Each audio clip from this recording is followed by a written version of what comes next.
The big question about regenerative farming for most people is this scalable to what our current reality is as far as urban life? You know, we've talked about this a bunch of times, but living in cities, you've got in Los Angeles is a good example. I think there's something like 18 million people living in the Los Angeles area, but no one's growing food.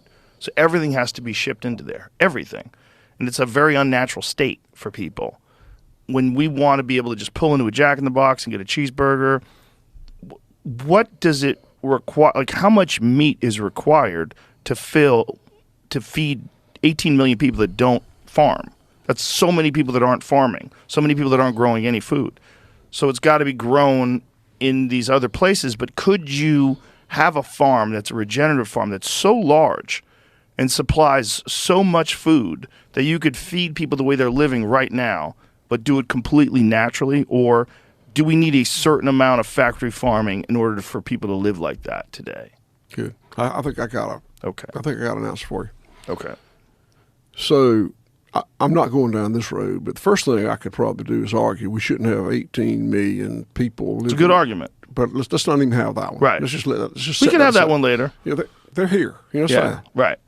All right. I'd like to hear your thoughts on why it's bad, though. I'll give it to you. So let's answer this question first. Okay. So one thing that's a little bit unusual about me personally is that most of the people in this regenerative space don't look like me. They're not good old boys that farmed industrially and went commando. They are, they got degrees from hipsters. Hipsters, yeah, they're hipsters. I probably ain't a hipster, but I am one of the good old boys, and I still live in a community that there is nothing but industrial farming, zero. And you're the only farm that lives the way yours is in your area, big area. So, and they're still my relatives and friends and neighbors, and we talk. Do they talk to you about it, like they're thinking about doing it as well? No. Don't forget that question. That's a good question. Okay. But you got to let me go down the road. I'm sorry. I'll let you go down the road. Stuart Varney. Is this Stuart Varney? You got all the time in the world, sir. All right. So when I talk to them about this, and that's the most common argument in the world, the one you just said. You can't feed the world like that. Right. And I love that discussion. They say, all right, let's have it. But first, let's stipulate that the earth has a carrying capacity. You can't keep. I like how you said that. Sorry? Carrying capacity. Carrying. Very serious. Are you making fun of my southern accent? It's beautiful. It's beautiful. It's the only one I got. I like it. All right. The earth has a carrying capacity.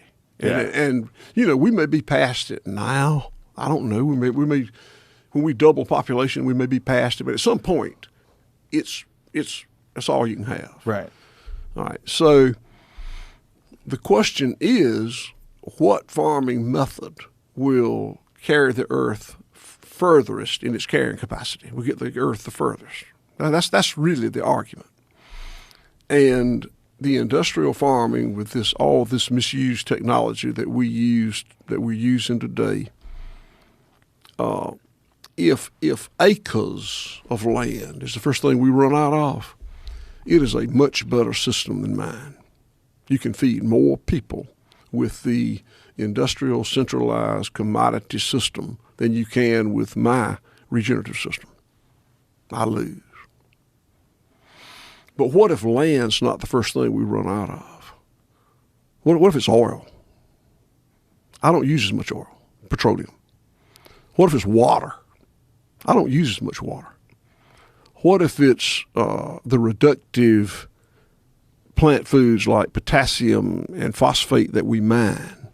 Mine's better. I can feed more people. What if it's other things? What if it's the antibiotics that the pathogens are not resistant to? My system's better. I can feed more people. What if it's the dead zone in the Gulf of Mexico down there, right? My system's better. So from many, many, many perspectives, I can give you a list of as many as you want. My system is less destructive and will carry more people on this planet than the current destructive linear factory model.